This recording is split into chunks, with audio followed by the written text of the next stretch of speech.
Hello everyone, welcome back to the channel. Today, we're continuing our emotional what-if story. What if Hinata became the light in Sasuke's darkest days? Their unexpected bond changed everything. Before we begin, don't forget to like, share, and subscribe, and hit the notification bell so you never miss future episodes. If you're enjoying the story, comment below. Sasuke can still change. Now sit back, relax, and discover how Hinata's bond with Sasuke continues to change his destiny. Let's begin. Part 3. Hinata forced her thoughts into quietness. She stood in a neutral stance with her hands hanging by her sides. She shut her eyes and breathed in deeply. Her lungs filled with vitality and energy. She breathed out. She extended her senses to the environmental around her. She felt as though nature was communicating with her. She heard every sound, the rustling of the leaves, the chirping of the birds, and even the subtle whistling of the wind. She crouched down and stretched her right arm skywards and pointed her flexed left arm to the ground. She almost felt like Neji was standing beside her as she stood in the 8 trigram stance. She gave in to the temptation of opening her eyes and checked to see if he truly wasn't there. She was encountered a cold hard slap of disappointment. Of course he wasn't there. He was dead. He was rotting in the ground like Sasuke had put it. It was difficult not to throw up her lunch when her treacherous imagination betrayed her and forced her to envision the image of her beloved cousin's decomposing body. She closed her eyes and took another deep breath. She once again forced her mind into silence. She banished all thoughts and focused on the present moment, her breathing and the thumping of her heartbeat. She adjusted her stance, spotting all the minuscule flaws in her form and correcting them. Just like Neji had ingrained into her. Afterwards, she envisioned herself coiling like a cobra. Envision yourself as a snake. A snake is fast. A snake is merciless. A snake strikes with precision. A snake is fluid in its motion. It flows like water. A snake is deadly. A snake is unpredictable. A snake is dangerous, Neji had once told her. She remembered how he had circled her as he spoke, assessing her form. Spotting out the tiny errors she had overlooked. Neji had been a perfectionist at heart. Call upon the power you were given by your ancestors. Call it by its name. Let its name give you strength. Let its name strike terror into your enemies. They must never forget its name. Her father's voice instructed her from her memories. Byakugan, she shouted as she called upon her dojutsu. Veins rippled around her eyes. Her eyesight increased exponentially. She launched forward like a cobra. Her arms flew as she struck non-existent targets, her fingertips glowing with chakra. Her feet moved around in an agile dance. A dance that lived in her blood. Each strike was purposeful, not a drop of energy was wasted. Not the slightest bit of unnecessary movement. Her heart rate started increasing. She was putting all that she had into her movements. You're holding back, Hinata-sama. Those had been Neji's most frequently uttered words during the initial stages of their training. Strike like a snake. On the battlefield you're not Hinata Hyuga. You have no compassion. You have no kindness. You are a viper. You show no mercy. Quote. She forced in more effort. She pushed her muscles to their limit. Fire engulfed her muscles. Her heart felt as if it would burst out of her chest. She felt the drumming of her heartbeat on her temples. 8 trigrams 32 palms. She distantly heard Neji's voice speaking in unison with her. She spun around and launched an assault in the opposite direction. Adrenaline rushed through her veins. A memory of trading blows with Neji came to her. It had been the first time she had wholeheartedly envisioned herself as a deadly cobra. As an apex predator, it was the first time she had forced him to be on the defensive. 64 palms, she exclaimed as fueled her movements with even more chakra and physical energy. The effects of neglecting her training were apparent. Her body was no longer in the condition it had been during the war. It was struggling to cope with the strain. Yes, Hinata-sama, strike like a snake. Yes, yes, you're doing it, Hinata-sama. Neji had shouted. Her heart had been overwhelmed with joy. He had been so proud of her. It had been a good day. Her forehead was wet with sweat. Her legs felt as though they would collapse underneath her. She felt as if she had nothing left to give. But she was not finished. 128 palms. She screamed. She continued her deadly dance in the darkness of the night. It lasted for 5 minutes. And then her body was unable to handle such strain any longer. She collapsed onto her knees. Her outstretched arms saved her from crashing headfirst into the ground. She panted. Droplets of sweat fell into the dust. For a moment forgot about Neji. For a moment she forgot about Sasuke. The only thing relevant in that moment was her racing heart, Her screaming muscles, the way the tiny stones on the group were pressing against her palms and the way the sand was clinging to her wet palms. She sat down on the ground. She was too tired to care about sitting on the dust. This was just what she had wanted, to push her body to its limits and relieve herself from the thoughts that haunted her. She had needed to forget herself for a moment. She had given up on her mission of saving Sasuke from depression. She could not find the strength to proceed with it. Not after what had happened. Not after what he had said to her. The incident that had happened between them 12 nights ago had resulted in everything falling apart. It had resulted in her mission becoming an utter failure. Maybe she had been way in over her head. Maybe Sasuke was beyond help. Or maybe her own uselessness had gotten in the way. It was funny how quickly things could fall apart. Why was it that all her efforts always resulted in failure? She was still reeling from the pain that his words had caused her. He had wounded her. He had mercilessly driven nails into her side. His words had resulted in her thinking about Neji non-stop. It was as if his death was once again fresh in her mind. Sasuke had mercilessly ripped open a wound that had barely healed. Just for the sake of dragging her down. All for something as petty as to prove a point. He was not beyond her forgiveness despite it all. She did not resent him for what he had said about Neji. She was angry at him, disappointed even, but she did not hate him. Hating a person was just not part of who she was. Also, she was well aware of the state he was in. He was depressed and full of anger. So much anger and bitterness. She still remembered the way his eyes had been blazed with rage. People in his state said horrible things sometimes, painful words that felt like a dagger plunging in your heart. She would forgive him, eventually. She would forgive him, but she would remove herself from his life. She would distance herself from him.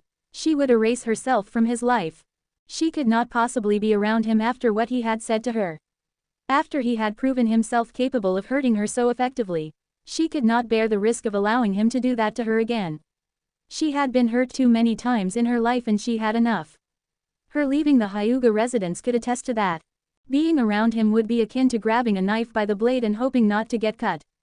It would be foolish to do so. There was only so much hurt she could take. She did not have a heart of steel like Naruto. She stared at the night sky. It was dark save for the distant stars that dimly illuminated it. She wished the sun would never rise again.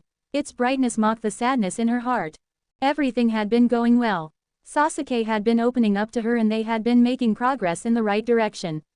The whispers, that only existed in her head, about her being a failure had softened during that time.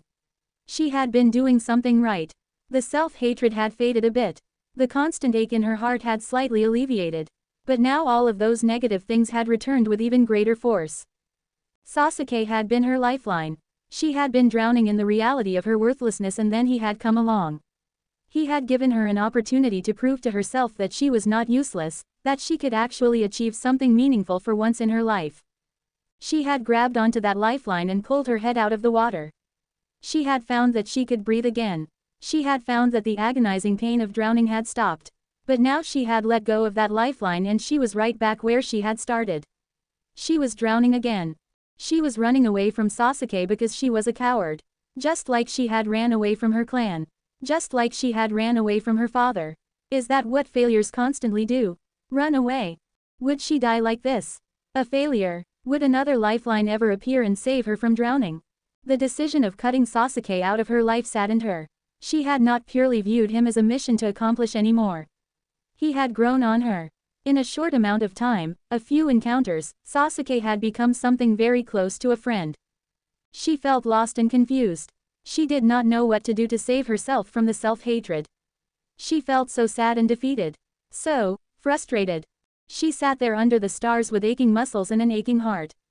She eventually stood up and went home. Konoha was peaceful at night. Most of the population was indoors at this hour. A few people roamed the streets. There were the shinobi, on and off duty. There were the love-struck young couples who were walking hand in hand. There was the rare intoxicated individual who was stumbling home after having visited a bar towards the end of the day. And there were the lone individuals. Tallish street lights illuminated the way at just the right brightness. The streets were much quieter at night than during the day. Walking the streets at this time was therapeutic. Two men walked past her. They were rushing somewhere. "I need a strong drink," she overheard one saying to the other. He was short, balding and overweight. A couple of strong drinks and we'll forget all the bullshit, replied the tall and lanky friend. Alcohol saves lives, I tell you. They both laughed as if on cue. She reached the apartment building after some time. The flight of stairs before her was an enemy to her tired legs. Neji would have been disappointed. The door of their apartment had rarely ever looked more welcoming. She sighed as she entered their humble place of residence. She was finally home, and she needed a shower. But first she needed a drink of water. She found Kurenai in the kitchen. Her mother figure was sitting at the table and reading a recipe book. Hinata, we definitely need to try this recipe, she said. Hinata grabbed a glass from the cupboard and filled it with tap water. It was a wonder how delicious water could be when you were dying of thirst. Okay, what's going on? Said Kurenai. She turned to look at her former sensei. What do you mean? Quote. Kurenai rose an eyebrow. She placed her elbows on the table and rested her chin on her clasped fingers. You look like you're about fall dead on your feet. Since when do you train after sunset? And also, you've also been quieter these past days, said Kurenai. I can tell something's wrong. So out with it. Quote. She did not want to have this conversation. She just wanted to shower, eat and turn in for bed. And 2 days ago you decided to take a week off from work. How could that possibly not be suspicious under the circumstances? Quote. I miss Neji, she confessed. Kurenai would have not let her off the hook if she avoided her question. The woman could be stubborn at times. Kurenai's red eyes softened. I see, Kurenai said in a softer voice. Do you want to talk about it? Quote. No thanks, she answered. Kurenai was silent for a lengthy period. She just watched her with motherly concern in her eyes and a sympathetic expression on her face.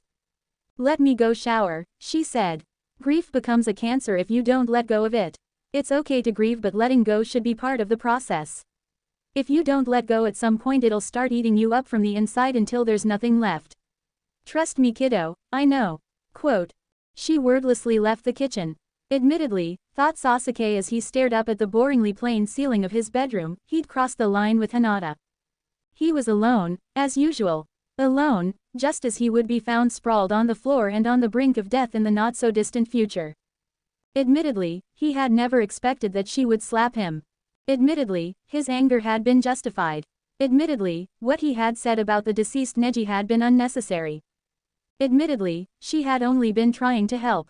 Admittedly, she appeared to want nothing to do with him anymore. Admittedly, he had not expected that he would give a damn. Hinata Hyuga, that name would have meant nothing to him a few months ago. It probably still wouldn't if he had not crossed paths with her under the Yoshino tree roughly 2 to 3 months ago. Maybe the name would remind him of a pathetically demure girl from his childhood, but it would be of little significance or be of little relevance to his life. It had been 13 days since she had unexpectedly pitched up here. 13 days since their growing bond had been destroyed. The truth was, he preferred her to be in his life. He related to her. She was the only one of his peers, besides Naruto, whom he felt connected to through their difficult childhoods. He even considered her to be the most tolerable person in the village. He did not feel like escaping when she was around him. Although he often told himself that he wanted to be left alone, the truth was being alone was suffocating at times. He needed her. He needed her. That was the truth he would never let any ear hear. It was the truth he would never allow his lips to utter. They had only shared a handful of moments together, but he liked the effect she had on him. Being around her made him forget about his aching heart, his empty life and dark memories for a fleeting moment. A moment of escape that was as fleeting as teardrops on desert sand. The only thing that Sasuke wanted was to be free. To be released from the shackles of a haunted past, bitterness, loneliness and guilt. That was his only desire at every waking moment. Hinata was capable of momentarily giving him that. His heart told him he had ruined things with her that night. That he had caused irreparable damage. He had not coincidentally bumped into her and her teammate a few days ago. He had wanted to judge her reaction towards seeing him. He smirked. She had passed him without a single glance nor a greeting. Who knew that the polite Hyuga was capable of giving anyone such a cold shoulder? He had discovered a few things about her that night. She was polite and soft-spoken, but she had a backbone. Her slapping him was evidence. Secondly, for Hinata, Neji Hyuga was like an open wound. He had poked that wound with salt-covered fingers. He knew what he needed to rectify the situation. He needed to apologize for what he had said. The problem was he was not going to apologize to her. And he knew exactly why. Spending months all alone with nothing but his thoughts had given him time to reflect on his own character. He knew himself well. He was too proud of a person to apologize. Going to her and admitting that he had been out of line was something he was incapable of. He would be basically submitting to her. He never bowed down to anyone. He was Sasuke Uchiha. Sasuke Uchiha did not bow down to anyone. He had tried apologizing to her once, that day when he had unnecessarily snapped at her for staring at him while he had been hallucinating about Itachi. Words of apology had failed to leave his mouth. He had accepted that him apologizing was akin to a cat barking like a dog, or a mouse roaring like a lion, or a man walking on all fours like a beast. It was unnatural. Although his perception of himself had changed, although his perspective had been shifted by reflection and contemplation, he was still just as proud as he had been at the age of 12. He knew it was empty pride that would never get him anywhere.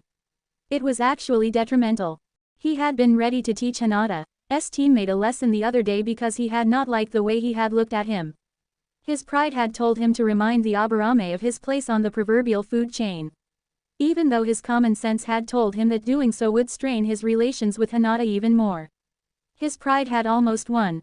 He felt a chakra signature on his property. A knock sounded on the door. His annoyance was ignited. He doubted that it was Hinata who was knocking on his door. If it was not her, then he wanted to be left alone. People said misery loved company, but he had discovered that on a literal level misery preferred solitude. The knock persisted. It was annoying as the forced wailing of a manipulative child. As unpleasant as being within close proximity with a person that had horribly bad breath. He clenched his jaw before rising from his futon. A wave of dizziness hit him. He threw on a long-sleeved cotton shirt. He had showered earlier. The futility of showering without having anywhere to be was almost humorous. He exited his bedroom, went past the lounge and headed for the entrance. He swung open the door. Sakura stood on the other side of the door with a takeaway bag in her hand. Both of them said nothing for a while. They had not seen each other in over a month. "Can I come in?" There was a hint of awkwardness in her green eyes.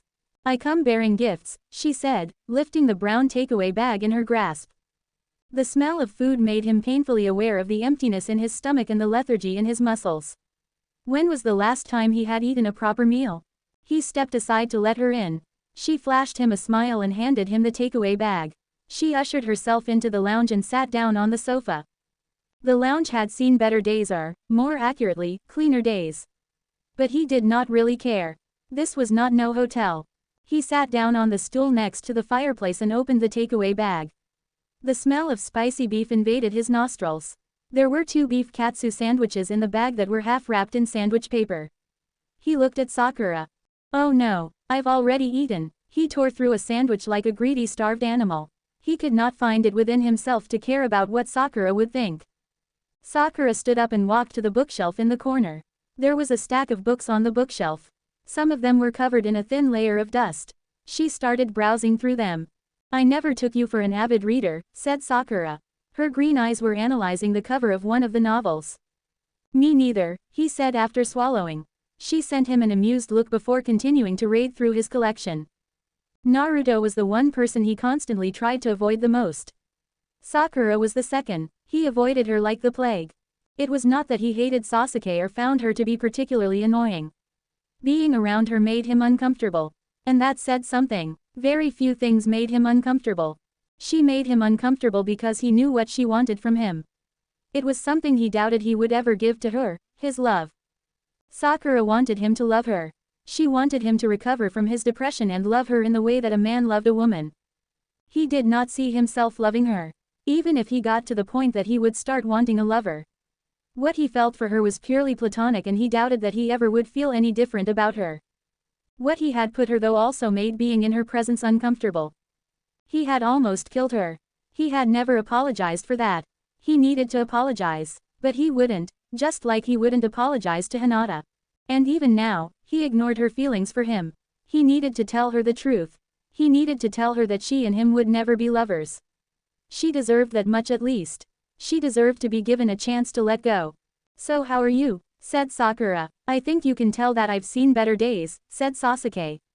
She did not reply. Her eyes were glued on hardcover book in her grasp. "Iya Nakamura, interesting taste," said Sakura. He had almost finished the second sandwich. "You have 4 of her novels in your collection," she remarked. She doesn't write dehydrated plots, he said. She's a talented writer. It's just that she has an obsession with tragic heroes. Books about tragic heroes aren't my cup of tea, said Sakura. Tragic heroes. He repeated the foreign term. I'm guessing you don't know what a tragic hero is, said Sakura. Quote. What gave me away? The part where I sounded like I'm clueless about what it is that you're taking about. Sakura rolled her eyes. A tragic hero is a character with a good disposition that possesses a flaw that leads their destruction, said Sakura. Aizawa, from where the leaf paddles meet, is an honorable samurai, but his jealousy pushes him to murder his wife because he has suspects that she's being unfaithful to him, she said. The main character of her second novel loses his family's fortune because of trusting too much. The titular character of Akuyo is so ambitious that he ends up losing his identity in the quest of achieving his ambition. He ends up living a sad, empty life because of it. He had not noticed the pattern before. He had focused his attention on the action taking place in those books that he had neglected to see that it was the character's own flaws that had led to their destruction. He could not help but identify himself as a tragic hero at that moment. He did not see himself as a hero, but he did possess a fatal flaw, and that flaw was preventing him from apologizing to Hinata. Tragic heroes are sad, said Sakura. They always end up losing every good thing in their lives because of their own flaws. The even sadder part is that it doesn't have to be that way. Sakura's words were like a kick to the balls. They had struck him where it hurt. If he was to be honest, meeting Hinata had been the only positive thing that had happened to him in a long time. Their newfound friendship was the only positive development in his life in recent memory. Yes, he considered what he had with Hinata to be a friendship. He would throw himself off a mountain before admitting it to anyone, but he was not afraid to call it by its name within the privacy of his heart. Would he not even try to make amends? Would simply let their relationship go to ruin without even fighting to keep it because he was too proud? His pride was stopping him from holding on to the only positive thing in his life. Everything in his life was plagued with darkness. Even his relationships with his teammates brought him sorrow. All was darkness and pain. All except Hinata. She was a dim light amid despair. He thought back to all the mistakes he had done because of his pride. They were numerous. Pride was a factor in a number of the mistakes he had made in life. His pride would result in him forfeiting the one relationship he had never asked for but wanted to keep. I guess there's a lesson to be learned from tragic heroes, he said. Definitely, said Sakura. Thoughts of Hinata kept swimming in his mind. Thoughts of tragic heroes and self-destructive flaws troubled him. They forced him to look in the mirror. I worry about you, Sasuke-kun. Quote. He looked at Sakura. Her back was facing him. A spark of anger was ignited. He stood up. She spun around. He saw the look in her eyes and remembered the argument between him and Hinata. The flame of anger was put out like a candle. Don't worry, I'm not here to lecture you. Apparently there's plenty of those going around, said Sakura, moving closer to him. I'll just came here to tell you that I'm here if you need a shoulder to lean on. She kept nearing towards him. And please go easy on Naruto and Kakashi-sensei. They're only trying to help, said Sakura. He did not know if she noticed the close proximity at which she was standing to him. He could smell the scent of her shampoo and the subtle scent of her perfume. Her eyes were expressive. They were filled with too much warmth for someone like him. It did not seem right. She watched him for a long time. He was almost certain that children could age into forgetful old man in the time that passed. She tentatively moved her hand towards his face. He did not stop her. 2 eternities passed before her fingers touched his face. She traced his jaw with her fingers before eventually resting her palm on his cheek. Her hand was warm, like a hot shower on a cold winter morning. He leaned into her touch. He tried to recall when someone had last touched him like this. He failed to remember. It must have been his mother. Sakura uncertainly shifted even closer to him. He could now feel the heat of her body. The space between their bodies was nearly gone. Her eyes were penetrating his. When we were younger, she said with a nostalgia in her eyes and a whisper of a smile on her face. I felt as if you lived in a universe of your own. You seemed so unreachable. He was supposed to tell her that he did not share the feelings she felt for him. Not entertain her advances like this and mislead her into believing that he reciprocated. She placed her hands on his chest. Their warmth seeped through his cotton shirt. She brought her hand to his face once more and pulled down his face towards her. She barely had to put any effort into the movement. He did most of the work on his own. Her eyes were shut as she inched her lips closer to his. She paused when their lips were almost touching. Their breath mingled. He noticed the shallowness of her breathing. Temptation invaded his mind. It spread through his body like poison. It engulfed him the way the ocean engulfed a fish. He imagined himself getting lost in her warm body. He imagined using her body to warm his cold soul. He envisioned forgetting himself while exploring her. He imagined using her to quiet the voices in his head. The thought was almost irresistible. He was a young man. And he was trying to escape. An escape with soft flesh and warm hands was standing right in front of him. If he asked for her, would she give herself to him? Would she deny him? Naruto's face appeared in his mind. What are you doing, Tem? The imaginary blonde asked him. The imaginary blonde's words sobered him up like an ice-cold bucket of water poured down the head of a daydreamer. What was he doing? The temptation called out to him again, much more forcefully this time. He wanted to escape his reality. There was an escape right in front of him. It had soft flesh, warm hands and tender lips that were pressing against his own. He was being pulled in opposite directions. His conscience was pulling him in one direction and temptation was pulling him in another direction. She removed her lips from his. Her breath tickled his lips. If he asked for her, would she give herself to him? Would she deny him? His conscience spoke once more. It asked if he was really considering taking advantage of Sakura like that. Like some disposable whore to momentarily relieve the frustration he had about life. Would he go as far as taking something from her that he could never give back just to quiet the voices in her head? She started tracing his jaw with nervous fingers once more. If he asked for her, would she give herself to him? Would she deny him? Would she? His hand fell on top of hers and removed it from his face. She stepped away from him so quickly that it was as though she jumped away. Sasuke kunai. This was the perfect time to tell her he felt nothing romantic towards her. To tell her to let go. To tell her to move on with her life. But instead the only thing he told her was, "Thanks for the sandwiches." She was standing in a treeless meadow. The field was bare save for lush green grass that reached her shins. The meadow was unending. Hinata had a feeling that she could walk for weeks and never reach its end. The sun was burning brightly in the cloudless sky but she felt no heat coming from it. It was deadly quiet. The only sound present was of the mild breeze blowing against the grass. She tried to remember how she had arrived there. Nothing came to her. Only a faint memory of training earlier that day surfaced. She noticed a figure in the distance that was slowly approaching her. It was the figure of a man. She observed it carefully. She felt no malice coming from the person. In fact, she strangely felt more at ease as the person approached. There was something familiar about him. It was in the way he walked. There was something about the way he moved. She tried getting a closer look at his face but his face was being obscured by the sun. He drew nearer and nearer. His face was finally revealed. Her heart stood still. Even the wind kept quiet. The universe paused. What her eyes were showing her went against all reason and logic. She was having difficulty breathing. She was having difficulty believing. He stopped 2 feet away from her. He smiled. His smile was reserved and subtle but it beamed like the sun. It beamed like the stars. And it felt like home. She struggled not to cry. "Hello Hinata-sama," he said. "Nei nei neji ni-san," she stammered. She analyzed his face, his eyes, his demeanor, his posture, his aura. Everything about her observations screamed only one thing: the person before her was her deceased cousin. He stepped closer. She stepped back. He repeated the action and she stepped back again. He raised his hands to his chest to pacify her. "It's okay Hinata-sama, I won't hurt you." Quote. He stepped closer. Her breathing grew shallower. He cautiously wrapped his arms around her and pulled her to his chest. She stood there unmoving, frozen in disbelief. But she was inwardly trembling with hope. "It's okay Hinata-sama, everything is going to be okay." His arms were safety and his words assurance. Tears welled up in her eyes. She allowed herself to wrap her arms around his torso. "It's going to be okay," he whispered again. She clung tighter onto his shirt. Something broke free inside of her. Something that was too big to be fitted into things as tiny as words. A strangled gasp escaped her throat. She started sobbing. Her tears gushed down her face like twin waterfalls. Her heart threatened to explode with emotion. She cried as though she had never cried before.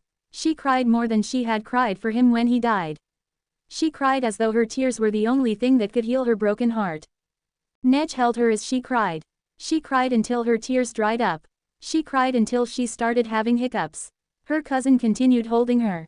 "Come back to us," she said after a lifetime of crying. Tenten misses you. Lee too. And Guy-sensei. They all miss you. I miss you. He separated himself from her and took a step back. He laid his hands on her shoulders. Listen to me, Hinata, started Neji. You have to let go of me. You have to move on from my death. Holding on to such grief is killing you. I can't, she protested. I know you can. You're strong. Much stronger than you realize, said Neji. He was smiling. You can't let my death hold you back for the rest of your life, said Neji. Moving on is not so simple, Ni-san. I believe in you, Hinata. I believe you can move on, said Neji. I'm afraid that I'll forget you once I move on. I'm afraid that you'll fade away, she said to him. He reached for her face and tenderly wiped away her tears. How would I live with myself? She whispered. Do you want to forget me? Said Neji. Never, she said. A tear ran down her cheek. Never. Quote. Then you'll never forget me, he said. I'll always live in here, he said, pointing to his heart. And in here, he said with his index finger and middle finger against his forehead. Realization dawned on her. Maybe she did not have to keep punishing herself. Maybe she could let go of the grief. Maybe moving on did not have to mean forgetting him. Maybe she could try. I died so you could live, Hinata-sama. A few tears streaked down her face. I want you to live life to the fullest and not be held back by the past.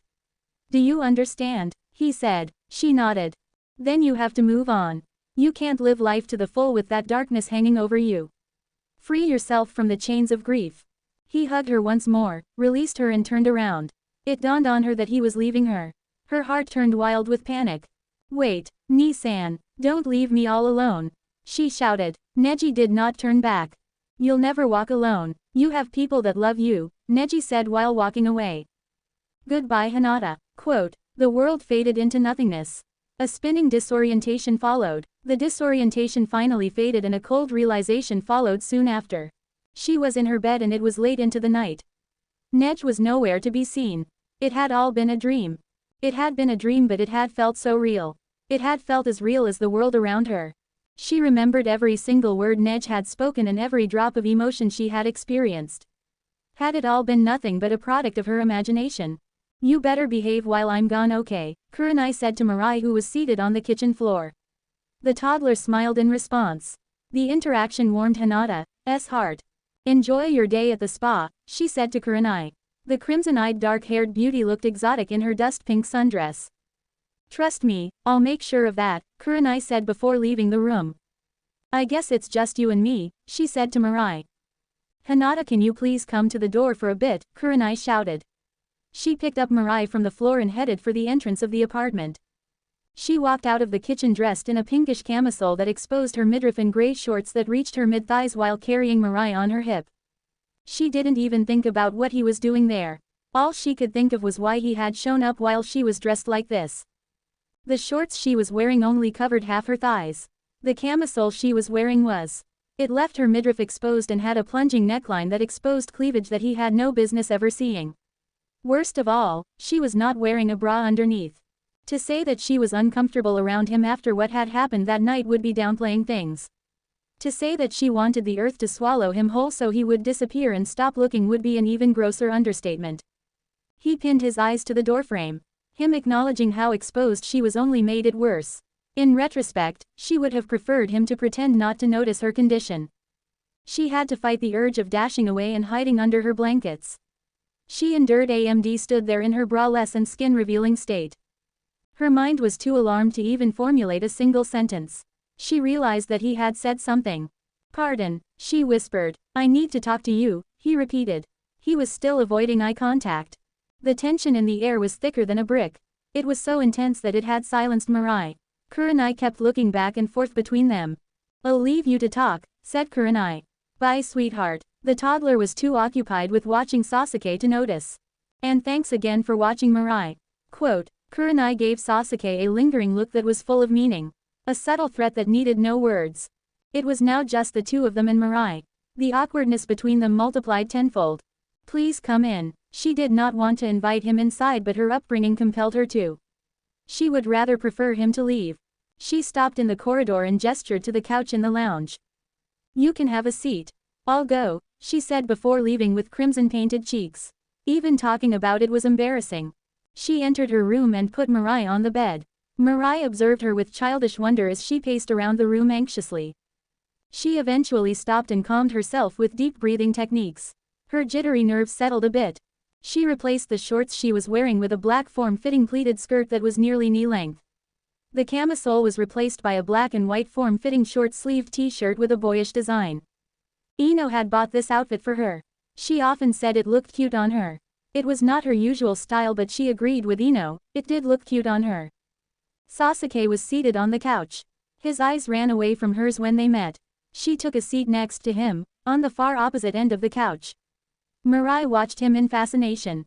She kept her gaze focused on Mirai. She was not willing to look at him either. I stepped out of line the other day, Sasuke said in his usual stoic tone. I said some things that were uncalled for. I dragged your cousin's death into it just so I could prove a point, and maybe because I wanted you to feel as miserable as I was feeling. She could no longer resist looking at him. He did not avoid her eyes this time but looked her dead in the eye. I'm sorry. Quote, those two little, insignificant words changed everything. She had concluded that Sasuke would not acknowledge what he had done and that she would continue ignoring him. She had imagined that would be how their brief relationship would die. That would have been a much simpler conclusion. That way she would not have to go through the process of telling him to stay away from her. She had decided that she could do without him in her life. Her heart was set on that decision. But then his apology had not been a casual apology that had been made for the sake of appeasing her. It had come from the depths of his heart. It had touched her more than she would like to admit. Why was he complicating things? I've been through a lot, Sasuke-san. I've been hurt so much in my life. I avoid things that might hurt me. Or anyone that might hurt me. I don't know if.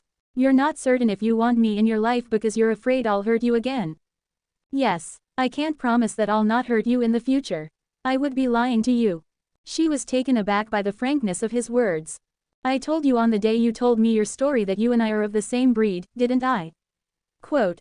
She nodded. You and I are connected. Our difficult childhoods connect us. There's only one other person I feel connected to in that manner. Quote. She was nearly overwhelmed by the revelation. He considered the connection they shared to be of that magnitude. She had not expected that he would view things that way. And because of that, you're the only person I can talk to about my past. Quote. Why do you want to tell me your story, Sasuke-san? She said. She had a suspicion about what the reason, but she wanted him to say it. She did not know why, but she just needed him to say it. Sasuke was silent for an eternity. Maybe she was pushing too hard. This was Sasuke after all. Because I need to tell it to someone. Because it makes me feel better. A hopeful thought invaded her mind. Maybe she could do it. Maybe saving Sasuke from depression was not outside the realm of possibility. She had an effect on him. Maybe she could use that effect to somehow pull him away from the darkness. The thought stopped dead in its tracks. At what cost would such a feat be accomplished? He had admitted that he could not promise not to hurt her in the future. She considered her tolerance of being hurt. It had greatly diminished from what it had been in the past. That was the reason she had left the Hyuga residence. Could she risk being hurt again for the sake of achieving the goal she had forsaken? How many times would he hurt her in the process? She had decided that grabbing onto the lifeline sitting on the opposite end of the couch was no longer an option. But when it came down to it, would she ever come across another lifeline? Would she be presented with another chance of saving herself from drowning? I understand why you slapped me. I would have done worse if someone spoke of Itachi in that manner. Quote. She was definitely missing something. Did Sasuke not despise his brother for massacring his clan? Then why was he implying that he would be offended if someone spoke of him in a crude manner? Was his hatred for Itachi not the reason why he had defected from Konoha and aligned himself with the Snake Sannin? Was his hatred for Itachi not the reason he had walked down a misguided path? You would be upset, she asked cautiously. She needed to tread softly when it came to such issues. Forget what I said, he said before shifting his eyes from hers. His response was confirmation. There was something he was hiding from her. She suddenly felt a jolt of fear. What if there was more to the story of the Uchiha massacre? What if somewhere in the truth lied something that would cause her to regret discovering it? What aren't you telling me, Sasuke-san? Quote. Her curiosity had defeated her fear. Sasuke-san, Sasuke-san, Sasuke-san. His voice was neutral as ever. Don't you get tired of using honorifics? Quote. Her upbringing made it difficult to fathom why he would be bothered by her use of honorifics when she addressed people. It was socially polite to do so. It was a norm she had known all her life. One that she had never questioned. It's just socially polite to use honorifics. It's been that way for generations, she replied. Why should society keep holding on to pointless constructs that were created by people who died a long time ago? Quote. She had never asked herself that question, but it was a valid point. Why should we have to listen to dead people about using honorifics? Those people didn't even know a thing about electricity. She smiled. It was the first time he had managed to bring a smile to her face for the first time since that night. She had never suspected that Sasuke had a bone to pick with honorifics. Drop the honorific. Sasuke will do. Sasuke-kun. Quote. Just Sasuke. Just. Quote. Is it that difficult for you to rebel against honorifics? He ridiculed with a smirk. I'm doing my best, she replied. She realized that he had not answered the question she had asked earlier. Her curiosity was revived. It was an unrelenting itching in her brain. You didn't answer me about your brother. Let it go, he answered. She was about to open her mouth to argue when he spoke again. Hinata. Quote. She broke eye contact and retained her silence. Mirai continued to observe Sasuke. I never thought anyone would slap me. And certainly not the shy girl from the academy. Her cheeks turned red hot. A knot of embarrassment developed in her stomach. Mirai poked her blushing cheek with an index finger. She stole a glance at him. His lips were curled in amusement. I'm sorry for slapping you. I deserved it. Mirai started squirming on her lap at that precise moment. She stretched out her arms towards Sasuke. He looked at her passively. Mirai increased her squirming. She stretched out her arms with more emphasis and started making agitated noises. Tears started welling up in her eyes. What is it? Asked Sasuke. She wants you to hold her. Do you want to hold her? Quote. He raised an eyebrow. And why exactly does it want me to hold it? Maybe she likes you, she replied. She ignored his hesitance and scooted closer to him and held out Mirai to him. His eyes ran up and down the toddler. She was beginning to think that he would refuse when he stretched out his only hand and slid it below Mirai's armpit. She withdrew her from underneath his and placed it on her lap.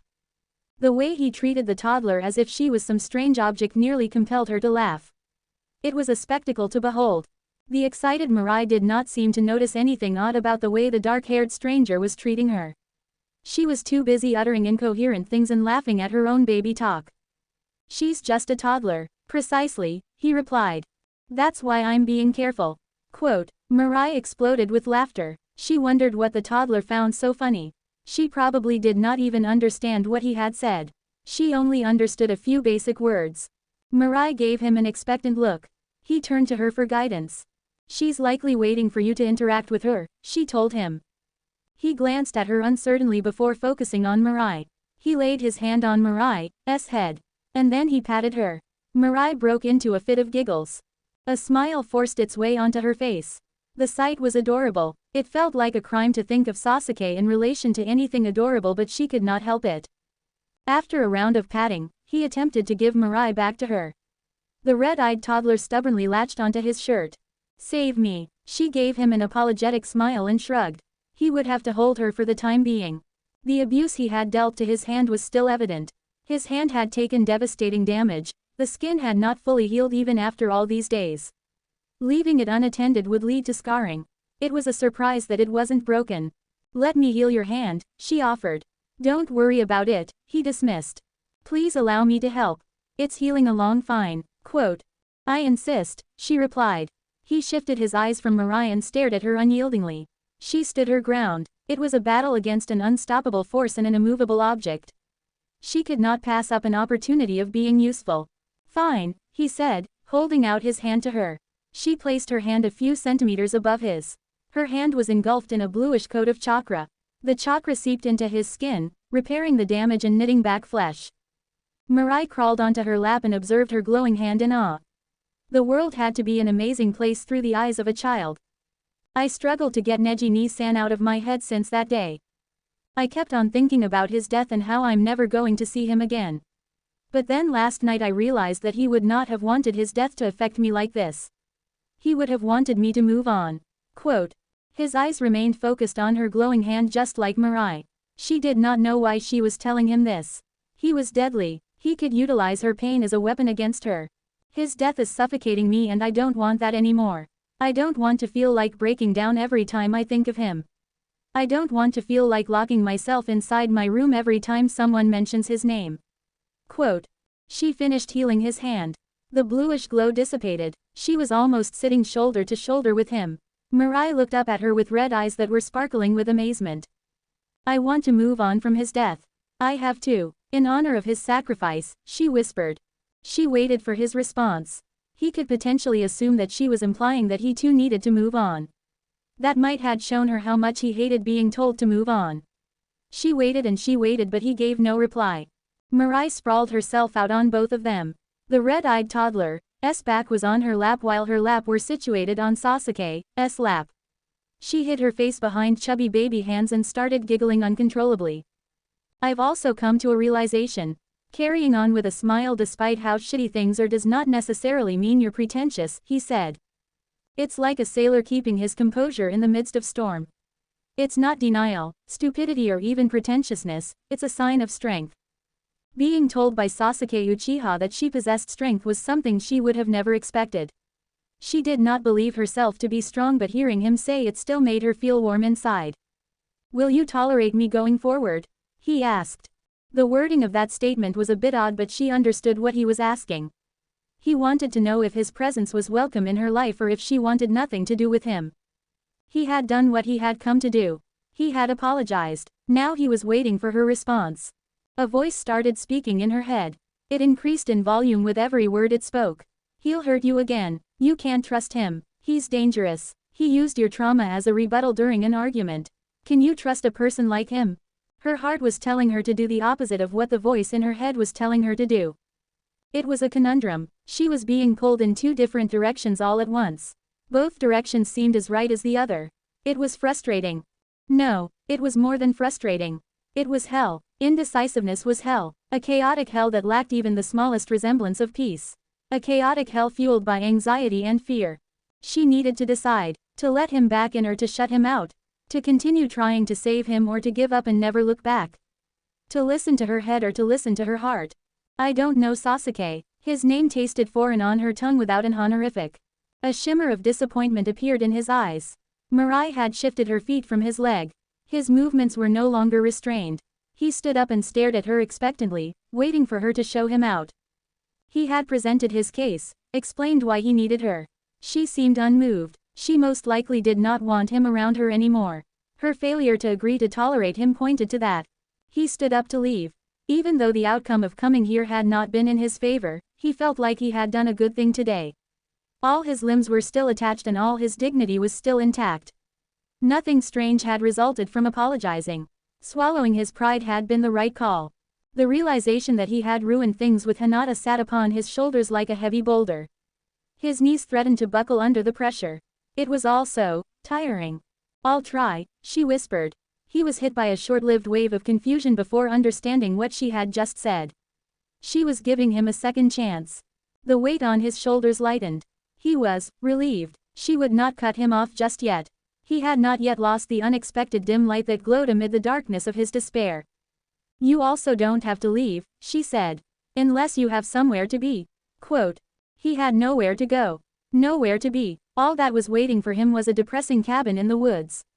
He sat down. The toddler instantaneously crawled back into his lap. "Her name's Mirai. She's Asuma-sensei's daughter." Quote. Asuma. The name brought back a vague memory of a tall bearded that smelled of tobacco and ashes. He was killed before she was born. Her soft voice was coated with melancholy. The toddler reached up to his head and pulled on a handful of hair.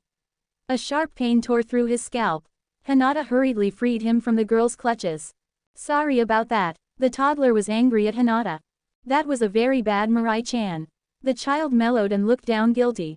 "Are you hungry? We were just about to eat." It was an hour before noon. The last proper meal he had consumed consisted of the sandwiches Sakura had brought him the previous morning. His lack of eating was detrimental to maintaining an optimal physical condition, but he did not really care. He was indifferent towards maintaining the strength he had worked so hard to achieve. It now all seemed meaningless. Like tears in the rain. He nodded to show that he was interested in food. He was starting to feel weak. The possibility of the food being ignored by his taste buds did not bother him. Hinata stood and reached down to take Mirai. The toddler was quick to realize her intentions and grabbed onto him and whined in protest. You don't mind holding onto her for a moment, do you? Quote. I don't like where this is heading. It's only a matter of time before she starts stalking me like you. Hinata shook her head and rolled her eyes. I'll be disappointed if she doesn't, she replied playfully. Guess that means more food for my snakes. She went into the kitchen, leaving him with the red-eyed girl on his lap and facing him. She observed him with barely restrained excitement. He patted her head. She giggled. Hinata returned and invited him to wash his hands. She grew embarrassed when she realized that she had referred to his hands, whereas he was an amputee with only a single hand. He entered the kitchen with his crawling friend right behind him. It was a stark contrast to his own kitchen. It wasn't as bare and it had a homely warmth to it. It reminded him of his mother's kitchen. Please, she said, have a seat. She was dishing the food. She placed a plate before him and handed him a pair of chopsticks. There was steamed rice, beef curry, and a salad with leafy greens. The meal was simple but attractive. She placed Mirai onto a high chair designed for toddlers. She joined them on the table and began feeding Mirai. The toddler heartily ate her food. Her eyes were on him the entire way. Her eyes were almost boastful, as if she was showing off about how quickly she could chew and swallow. He tasted the food. His taste buds were responding at the moment. The food wasn't half bad. Maybe it was even delicious. Hinata started eating after feeding Mirai. He stared at her as she ate. What is it? She asked after swallowing. You Hyuga even eat differently. Hinata blushed and carried on eating. He remained seated as Hinata washed the dishes. Mirai was playing with a spoon. Do you mind if I ask you a question? Hinata asked with her back to him. What is it? Quote. Why didn't you opt? She fell silent. For what? Quote. Forget it. It's nothing, she said. Say what you want to say. It's nothing. Hinata. Why didn't you opt for a prosthetic arm like Naruto-kun? Quote. The memories of the events leading to the loss of his arm flashed in his mind. His fingers tightly clenched into a fist. Hinata closed the tap and wiped her hands on a cloth. It's a long story. Quote. I don't mind, she whispered. Not today. She dropped the matter without further questioning. They relocated to the lounge. Mirai made herself comfortable on Hinata's lap but kept crawling into his lap ever so often. They watched television. They did not talk about the past. They did not reveal personal truths. They just watched television. He took it upon himself to criticize the movie that was playing. Hinata took it upon herself to act as its advocate. Apparently it was one of her favorites. Mirai fell asleep on Hinata's lap along the way. Hinata carried her off to bed with exceptional gentleness in order not to rouse her from sleep. She was good with children. The next movie rolled in. He once again appointed himself as its critic. The only difference this time was that Hinata was more on his side. She later confessed that the previous movie had not been that great of a movie. She was just sentimental towards it. Moments bled into minutes. Minutes bled into hours. The arrival of sunset was unexpected. He was enjoying himself. That was something that had become foreign to him. His mood had improved just like on his mother's birthday. Only this time he had not confided in her about his mother's death. He realized what life would have been like if his past had been different. It would have been normal. He would just be another 17-year-old that was just concerned with making a name for himself in the shinobi world. He would not be burdened with this looming and overwhelming task of reviving his clan. He would not know what it was lose all sense of purpose in life. To wake up one day and discover that the one thing you had spent nearly every waking minute focused on was gone. He would not have been a carrier of so much despair. Grief was terrible, but purposelessness was a far greater pain. It was a torture that was unparalleled. It was ironic to think that nothingness would be more agonizing than tangible physical pain. Purposelessness mixed with grief was a vile cocktail, and he was constantly drinking that vile cocktail. He was in indescribable despair because of that. Despair was a heavy blackness that let no light in or out. It was a hell beyond expression. It engulfed, it suffocated, it crushed, it destroyed. Slowly but surely it was destroying him. No matter how much he wanted to escape this nightmare, there seemed to be no way to escape it. He stole a glance in Hinata's direction. She was more potent than any book he had read to escape his reality. He would hold on to her for now if he could help it. He would hold on to whatever made him experience moments of lessened despair. How he wished this moment of inner peace and freedom from despair could be permanent. If only there was a way for it to be. But what if there was? What if there was a solution that did not include killing himself? He squashed the idea like the repulsive bug it was. He crushed it because he was afraid. Hope was a dangerous thing to have. Sasuke. Quote. See, I didn't add the honorific. I'm capable of rebelling against social norms. You didn't comment earlier on, Hinata whined. She sounded childish. It was adorable. He continued soaking in the feeling of the one thing he wished he could keep forever and yet could only have for a fleeting moment, freedom from despair. Of all the things that Kurenai expected to find when she returned home close to sunset, this was not it. The sight before her was bewildering. She had come to the sight of Hinata and the last surviving Uchiha sitting on the couch. There was nothing peculiar about two people sitting on a couch, but there was definitely something peculiar about the way they were seated. The cozy fashion in which they were seated. It was strange how they were sitting so close to one another. How Hinata felt so free around Sasuke to the point that she had her feet on the couch. How she looked so unguarded. She knew Hinata. Hinata wasn't not the kind of person to be so comfortable around any random person. She wasn't the type to quickly grow familiar with people. The Uchiha's demeanor was just as odd as Hinata's. He seemed just so accessible. So reachable. How untypical of him. Hinata greeted her with a smile. A particularly happy smile. Her face was radiant with a glow that had not been present earlier in the day. Kurenai-sensei, you're back. Quote. Sasuke looked at her blankly. It was difficult to judge what the Uchiha was feeling. Her relationship with Hinata could no longer be boxed into a sensei and student relationship. It was drastically more familiar.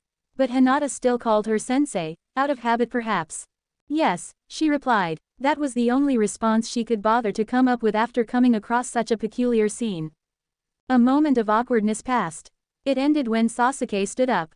Hinata followed suit. She remained stationary in the corridor as her eyes trailed after the unlikely pair as they headed to the door. They lingered by the door. Their level of familiarity kept standing out to her. Hinata and the reclusive Uchiha. 1,000 questions were running in her mind. The Uchiha looked over Hinata's shoulder. His eyes met hers. She did not look away. Sasuke refocused on Hinata. You're not working for the rest of the week? Asked Sasuke. Hinata nodded. Can I see you tomorrow? Quote. What time? Her student replied. 10 o'clock. By the Yoshino tree. Quote. See you then, whispered Hinata. The Uchiha turned around and left. Hinata shut the door. Did you enjoy your day?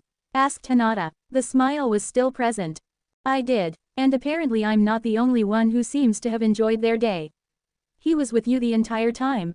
Quote. Hinata nodded. Are you happy because you made up with Sasuke? Quote. What? Quote. Come on Hinata, I'm not blind. I noticed the tension between you two when he arrived here in the morning. So I'm guessing he came to mend things between you two and that his efforts were successful. Quote. Hinata seemed uncertain about how to respond. She kept quiet for a lengthy moment before eventually replying. Yes, he and I had an argument but we've fixed things, she said. Sasuke Uchiha, Hinata, Sasuke. Of all the guys in Konoha it had to be Sasuke. I didn't even know he was your type. Hell, I didn't even know you guys spoke. Quote. Hinata grew alarmed. Her face turned as red as a tomato. Her jaw slackened. She was at a loss for words. No sensei. It's not what it seems, Hinata said hurriedly. The pitch of her voice had become higher. I saw the way you two were so comfortable with each other. I overheard him telling you that he wants to meet you somewhere tomorrow and I recall you instantly agreeing, she pointed out. The poor girl seemed speechless but she wasn't done yet. I mean just look at you.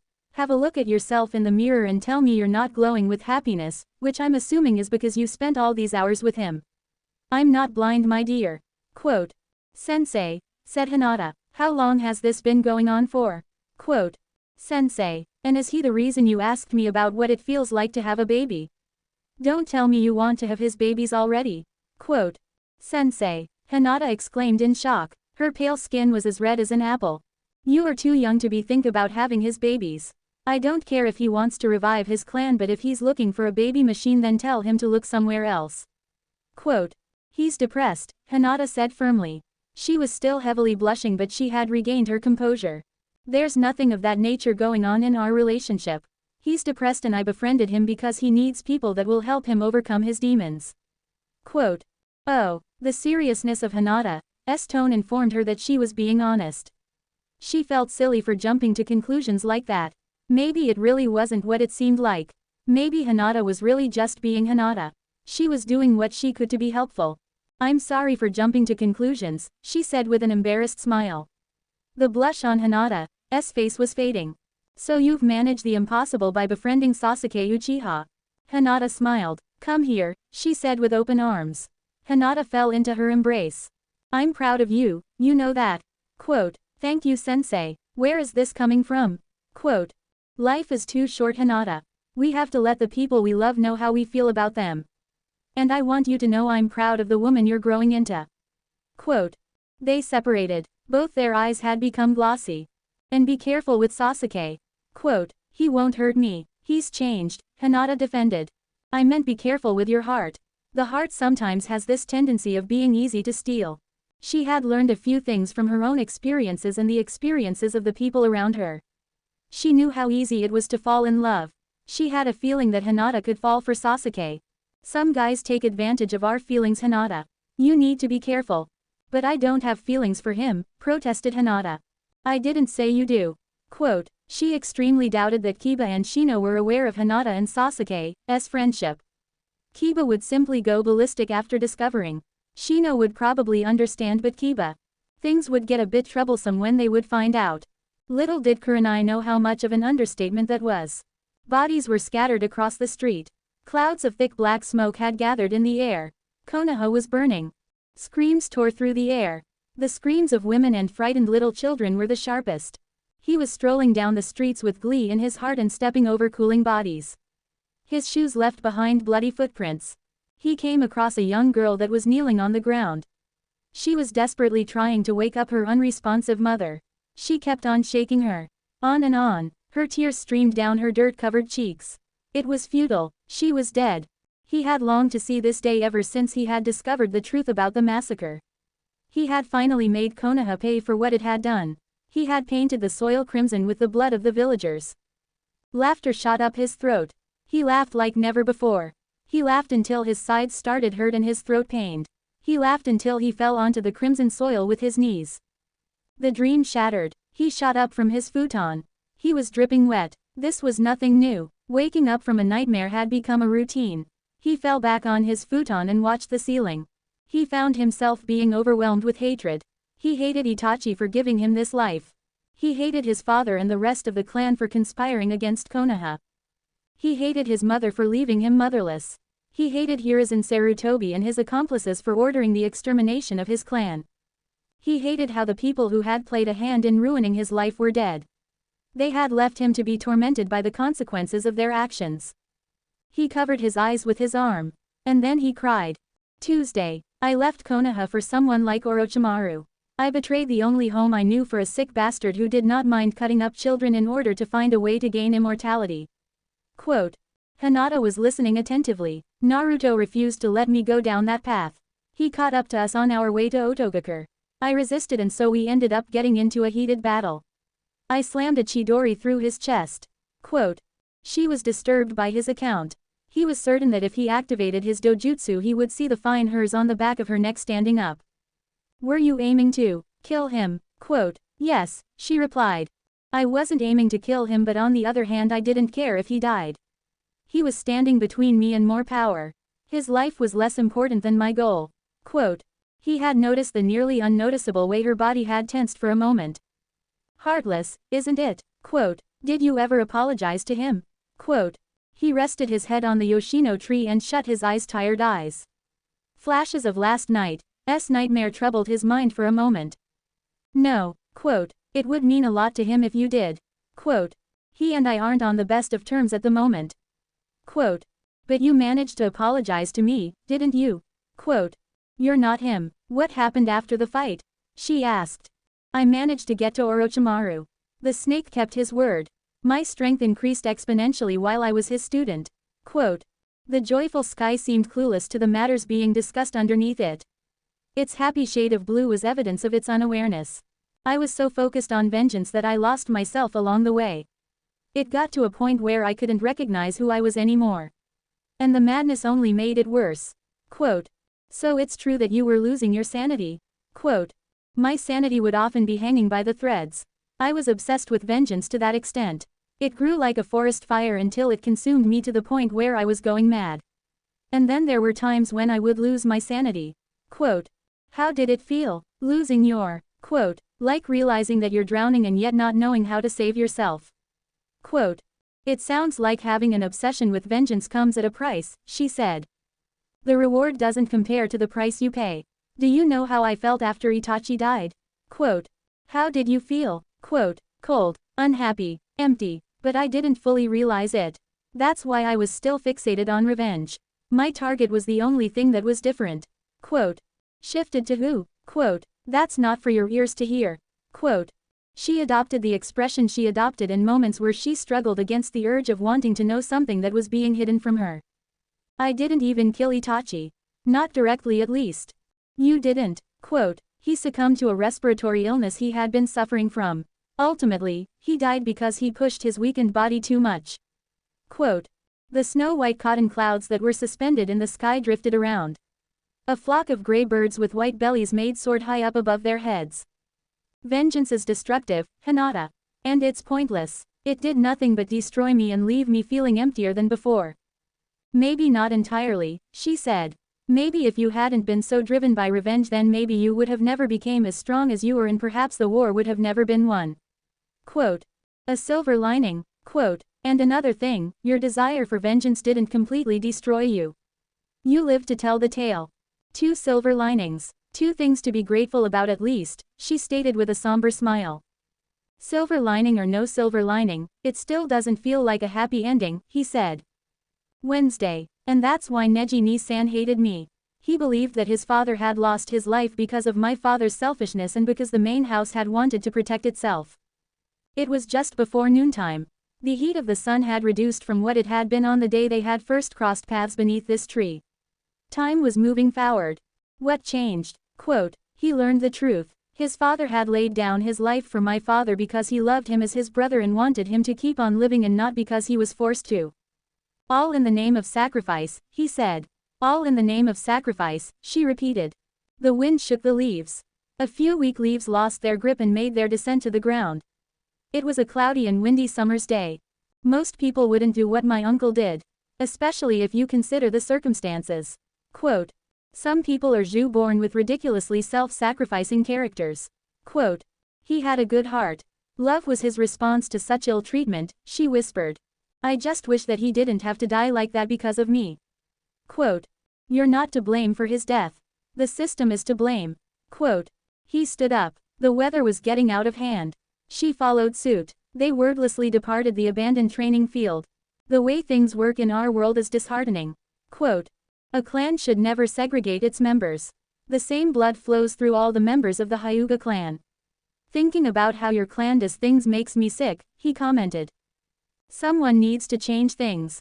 Victims shouldn't be punished for protecting themselves. Your uncle should not have had to atone for your kidnapper's death. They came across a group of zealous genin that were training. The genin did not seem to even be slightly bothered by the weather. Just watch, one of the eager genin proclaimed to his friends. I'm going to become as powerful as Naruto. No way you'll ever become as powerful as Naruto, Ishida. One of them protested. The Dobi is 2 autographs shy of being a celebrity. Times have changed, haven't they? Replied Hinata. I'd never thought I'd say this, but if there's one person who stands a chance of changing the Hyuga clan, Konoha, changing the world, it's Naruto. Quote. I would be happy if he could bring an end to the segregation in the Hyuga clan. He just might. He seems to know no limits. And he'll stop at nothing to achieve what he wants, he replied. That summaries Naruto-kun. Since we're on the topic of change. You stopped being weird. Quote. Hinata stopped walking. He stopped as well. Indignation was written all over her pale face. Her cheeks were glowing with a warm blush. I wasn't weird. The Hinata I remember from the academy was more than a bit strange. Quote. I was shy, she whined. It doesn't mean I was weird. Shyness and weirdness are 2 different things. Quote. She pouted in a very childish manner. Her cheeks maintained their rosy tone. His younger self had considered her weird. He wouldn't have considered her weird if he had been the person he was now. He had grown into a nonconformist. He didn't care about society's standards of normal. Society labeled anything that didn't fit into its limited views on the way things were supposed to be, look, function or act as weird. The older he grew, the less he cared about what society thought. To him, weird people didn't exist. You're just being mean, she whined. Weird is weird. Thursday. The rain was pelting against the roof of the cafe. The rain was pouring with a vengeance. The ceramic teacup heated her palms in a pleasant way. She was glad for having worn a thicker jacket that day. It was cold outside. The sweet smell of chamomile was intoxicating. There were about 10 other customers in the cafe. Sasuke sat opposite her. He was hunched over the table and sipping his coffee. Her nose scrunched up in disgust. I still can't believe you can drink that. It's not bad, he replied. Coffee without any sugar or milk. It's scandalous, right? Quote. She sipped her tea. She would have never thought she would be sitting with Sasuke in a cafe and discussing his choices regarding hot beverages. It's criminal. Quote. I was never a goody two-shoes. Don't let my criminality upset you too much. What if I'm subconsciously being influenced by your criminality? Quote. He shrugged and drank his bitter beverage. She took a bite from her cinnamon roll. It tasted mediocre at best. The elderly man who made the best cinnamon rolls in Konoha had retired a while back. His retirement had been a minor heartbreak for her. I'm returning to work tomorrow. Quote. The sky had been overcast since the day before. She had went to their usual meeting spot despite the looming rain. The dark clouds had finally bursted shortly after Sasuke had arrived. She had raised her voice and suggested that they take shelter inside a cafe she knew of in one of the quieter parts of Konoha. She had doubted he would agree. He had agreed without hesitation. Her hair was damp and so was Sasuke's. They had not gotten too wet though. Their trip to the cafe had been a speedy one. I work the morning shift from Monday to Wednesday and the afternoon shift on Thursdays and Fridays. I usually don't work on weekends. She was hinting to him about when she would be available during the week. She did not want to seem forward by asking him what time he wanted to see her. What time can I see you? He said. Before 11 o'clock on days when I'm on the afternoon shift. After 2 on days when I'm on the morning shift. Quote. 9 o'clock if it's in the morning. Around 3 o'clock if it's in the afternoon. He suggested. That's okay. I'll try to let you know beforehand when I can't make it. She had just committed to see him every day. She ate a piece of the cinnamon roll. I'm not the only one participating in criminality, he said. What did I do? Quote. Eating that is criminal. You don't eat pastries. Quote. No. Quote. Is it because they are sweet? Quote. Repulsively. Quote. Have you ever tasted cinnamon rolls? He shook his head. She cut off a piece with her table knife and pushed her plate towards him. Have a taste. No. Sasuke. No. They're not that sweet. Quote. No. She had to make him taste cinnamon rolls. How could anyone go through life without tasting cinnamon rolls? She had to make him taste them. No matter what. I'll ignore you for the rest of my life, she said. She didn't mind being a little petty for the sake of cinnamon rolls. That's ridiculous. Quote. Is it? She made sure her voice sounded exaggeratedly innocent. They engaged in a fierce staring contest. He was stubborn, but she could also be stubborn when the situation called for it. Fine, I'm only doing it to get you to shut up about it. Not because I fear your threats. He tossed the piece of pastry into his mouth. He chewed slowly. His expression was neutral as he chewed, so she couldn't tell if he was enjoying it. I hated every second of it. She rolled her eyes and drank her tea. It was an unbearable hell. I get it, Sasuke. You don't like cinnamon rolls. I'm still curious about your arm, she said, staring into her teacup. There are too many ears in here. I'm sorry. I should have known better. Quote. The rain increased in its ferocity. He raised an eyebrow. He must have noticed the speck of mischief in her eyes. What is it? It's cute how you don't like sweet things. The slight curl of his lips was the only indication of his displeasure. Never call me that again. There's nothing wrong with being cute, she argued. Most people happen to like cute things. Quote. It's also cute how you look up to Naruto-kun even though you pretend he's an annoyance. Who said anything about me looking up to him? Quote. I could tell from the way you spoke of him yesterday. Quote. He sighed. Don't expose me, he told her. He'll never shut up about it. On one condition, she said. I never would have taken you for a blackmailer. Quote. I'm not. Quote. And yet you're blackmailing me. Quote. You're not even giving me a chance to name my terms. Quote. Name them, he implored. Well, she paused for suspense. He was unimpressed. Well, she made a point to emphasize every single syllable. I'll get up and leave, he stated. I'll keep it to myself and in exchange you'll allow me to call you cute whenever I please. Forget it. Quote, is that a no? What do you think? He replied. I guess you'll just have to put up with Naruto-kun knowing you look up to him. He sighed. Fine, being called cute will be less annoying than the alternative. So we have a deal. Quote, I'm not going to say it twice. Quote, the rain started falling more forcefully. Its fresh scent drifted into the room. It made her feel good. I love the rain, she told him. It renews. It brings vitality and a new luster. It's almost as if it exists just to provide nature with a second chance. Quote, you could say that. I guess at its most basic level, the concept of second chances originated from nature, she added. The only difference between us and nature is that we don't always embrace the second chances we are offered. We're different from grass. Grass doesn't have memories. It doesn't have shoulder to the past, he replied. That's a valid point, she agreed.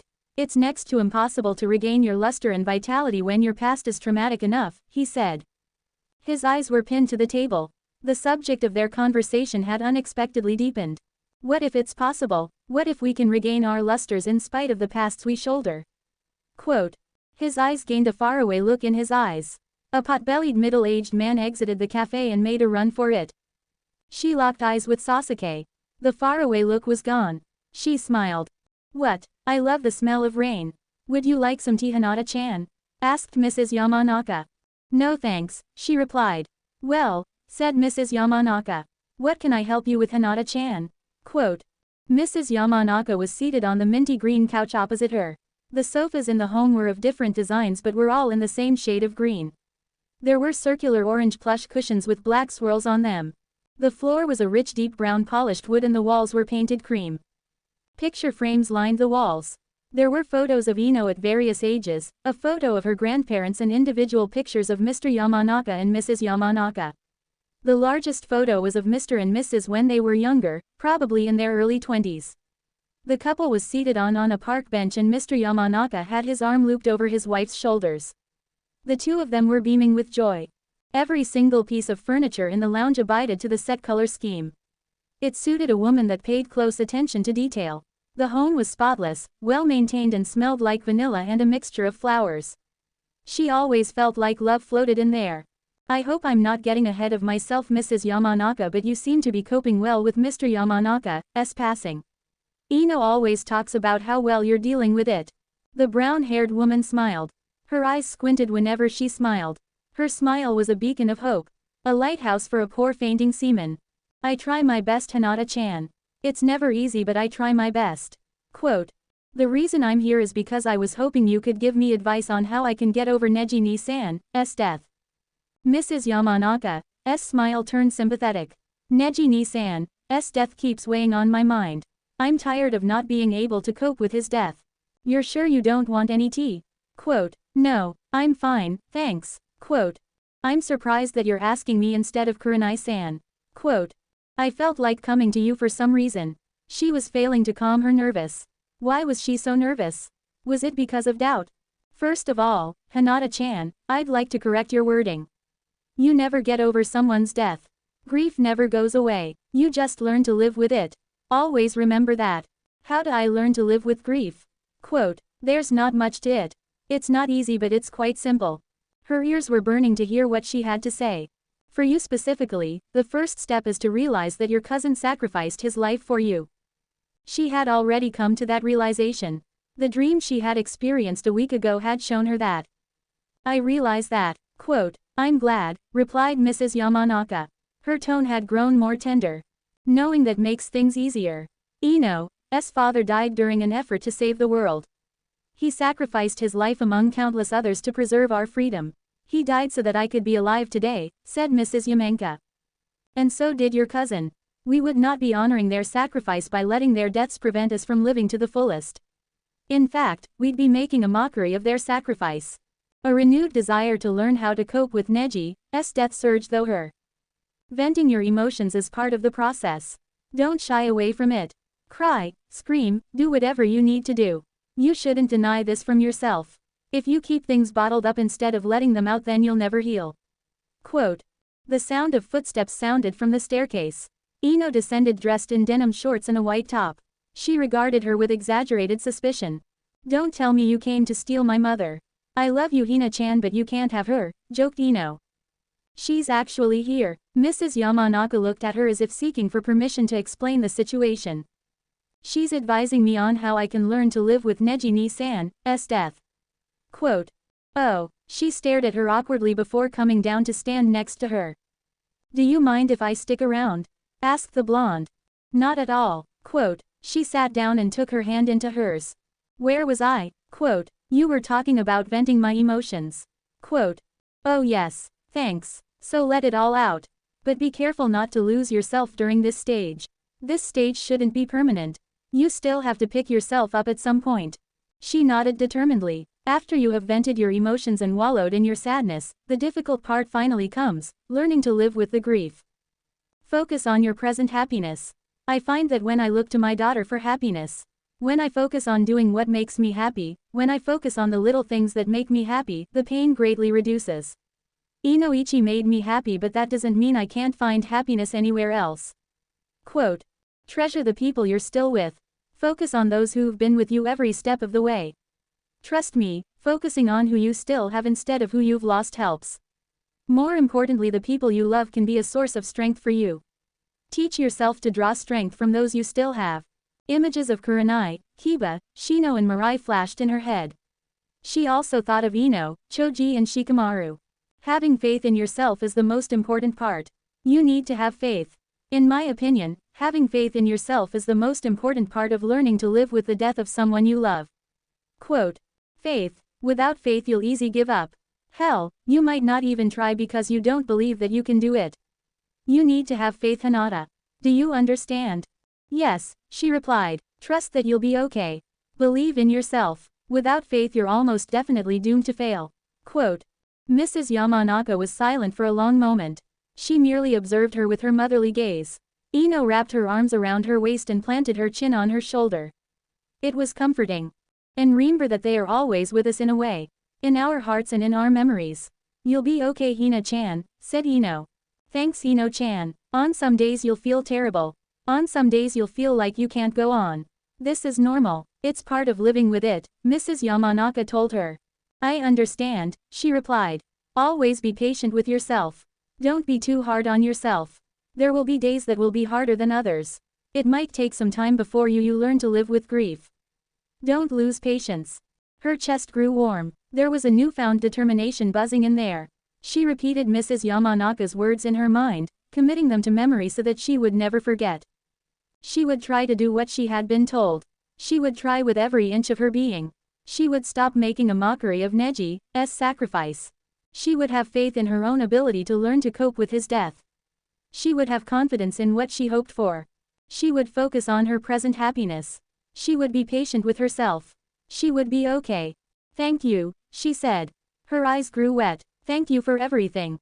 Don't mention it. You're like family to us, replied Mrs. Yamanaka. Her thoughts turned to Sasuke. She wished he had been there to hear Mrs. Yamanaka's words. Maybe her words would have pushed him in the right direction. He was stubborn. Have faith Hinata-chan, repeated Mrs. Yamanaka. A knock sounded on the door. He put on a shirt and proceeded to the door. He already knew who it was. His senses had informed him. He had become familiar with her chakra signature. Hi, greeted Hinata. She was carrying a bento box. Hi, it was Sunday. The sun was setting. It had been more than 2 days since he had last seen her. She had unexpectedly appeared at his door in the morning on Friday and had told him that she wouldn't be able to meet with him after work. She had told him she would see him on Monday. He stepped aside to let her in. It was her first time being inside. She had declined to enter on Friday because she had been running late and didn't want to upset her superior. He led her to the lounge. He switched on the lights. A yellow-orangish glow flooded the room. It's not a palace but it serves the purpose, he said. Her eyes shifted from the bookshelf in the corner and settled on his. He gestured to the sofa Naruto had bought for him as a housewarming gift. Oh no, I came here to give you this. She offered him the bento box. He took it from her, opened the lid and inspected its contents. The smell of food flooded his nostrils. It was still hot. I have a feeling you frequently skip meals, she whispered. It was sort of obvious that he skipped meals if you considered his loss in weight since returning to Konoha. Thanks. He took the food to the kitchen. He found her standing exactly where he had left her when he returned. That's not the only reason I came here, Sasuke. Quote. The other being to update me on hospital gossip. Quote. I spoke to Ino-chan's mother earlier. About learning to live with the grief I have over Neji-ni-san's death. Quote. He knew where this was heading. They were going to have that conversation again. She was going to make this about him and try to convince him that he could move on from his past. I'm already tired of this conversation. Quote. Please give me a chance to speak, Sasuke. She had the same look in her eyes that had appeared when she had stubbornly refused to not heal his hand that day. She talked about faith among other things. Faith. Quote. Yes, faith. Having confidence in what we hope for, she said. I've decided that I'm going to have faith that I'll overcome my grief. I think you should too. We both need to believe that we'll escape from the darkness. Faith won't get me anything. Believing that he would overcome his demons would not change anything. It was ridiculous. It won't change anything on its own, but without it nothing will be set into motion. Nothing will change. We'll give up before we even try. We cannot fight the darkness if we don't believe we can overcome it, she answered. You're a kunoichi. You should understand that sometimes you'll lose a fight no matter how much you believe in yourself simply because you're no match for your enemy. Quote. But sometimes your faith is what carries you into victory despite the nearly impossible odds you're facing. You should know, Sasuke. Quote. So you're telling me all the people who've ever failed to win a battle didn't have faith? Quote. No, that's not what I mean. Quote. He clenched his jaw. He was trying his best not to lose his temper, but he could feel his grip loosening. Have you tried it? Have you ever given in to faith and believed that it's possible? Quote. I don't need to try it to know that it's bullshit. You've never believed that you can escape your trauma. You've never tried, she said. As I've already said, I don't need to try it to know it's bullshit. Quote. Sasuke, stop it. Quote. Listen, she pleaded. I told you to stop. He nearly completely closed the distance between them. There was a burning compulsion in his chest to move closer to her. As if standing closer to her would help him make her realize the truth. As if it would free her from her newfound delusion. She did not move away. Her head barely went past his collarbone even while she was looking up. She was shorter than Sakura. An invisible battle of wills was taking place. A struggle between two mutually unmovable objects. An unstoppable force versus an unmovable wall. Behind Hinata's harmless-looking appearance was a stubbornness that was nearly baffling. It was nearly as much as his own stubbornness. The fruity fragrance of her indigo hair was strong at such proximity. Will faith bring back my clan? Will it reverse time? Will it change me back to who I was before? Will it make the memories disappear? What about the nightmares and the voices in my head? What about the guilt? Quote. Nothing can be done about the past. But the future is a different story, said Hinata. I can't erase the past, right? Quote. Yes. I'll always carry my past with me, right? Quote. She was quiet. Her stubbornness was wavering. The resistance in her eyes was growing dim. Right, he repeated. Yes. But that doesn't mean the future can't be bright, she whispered. Her voice was mellow and soothing to the ears, but her words were grating on his nerves. How can the future be bright when my past is so dark? Quote. She flinched. Tell me, Hinata, how can light and darkness coexist? How can a bright future exist in the presence of a dark past? Quote. She was quiet. Faith, hope, what would that get him? But you wouldn't be the first to achieve it. There are others like you who are happy despite their pasts, she replied after a while. Maybe their pasts aren't dark enough. You won't even bother to try to have faith. Quote. There was a myriad of emotions swimming in her lavender eyes. He recognized disappointment, sadness and pity. No. Quote. Her eyes grew teary. What are you so afraid of, Sasuke? She whispered. The question struck a chord. He lacked the willpower to maintain eye contact, so he pinned his eyes to the wall. There's no hope for me, he said. He wished he could show her what went on in his head every single day. He wished he could show her his nightmares. He wished could he transfer the feelings of emptiness, loneliness and grief to her. Just for a moment, just so she would understand. Sasuke. Quote. He kept his eyes pinned on the wall. His shoulders felt heavier. He was losing the strength to stand. He just wanted to lie down and stay like that for hours. Sasuke, she repeated. She sounded like she was on the verge of tears. Why did she care so much? He kept his eyes on the wall. Maybe she would get the hint and leave. Maybe she would get the hint and never bring up this conversation. He felt the subtle shift in the position of her body. She clung to his hand. Her hands were warm and her grip was gentle. Her fingers were deceitfully fragile, as if they couldn't bring a grown man to his knees or take life in an instant. Sasuke, look at me. The act of her holding his hand was more comforting than he would like to admit. He dragged his eyes over to hers. The resolve and determination in her eyes stirred something within him. Her determination reminded him of who he was before. He nearly lost his composure. He noticed the compassion in her eyes. There was a gentleness and a compassion that he had never possessed. He had only seen such compassion in less than a handful of people. She did not let go of his hand. He wished she wouldn't let go. If you won't believe in yourself, then I'll believe in you, she whispered. I guess I'll need to have enough faith for the both of us. She smiled. It was a melancholic smile. I'll believe in you until you stop being afraid to believe in yourself.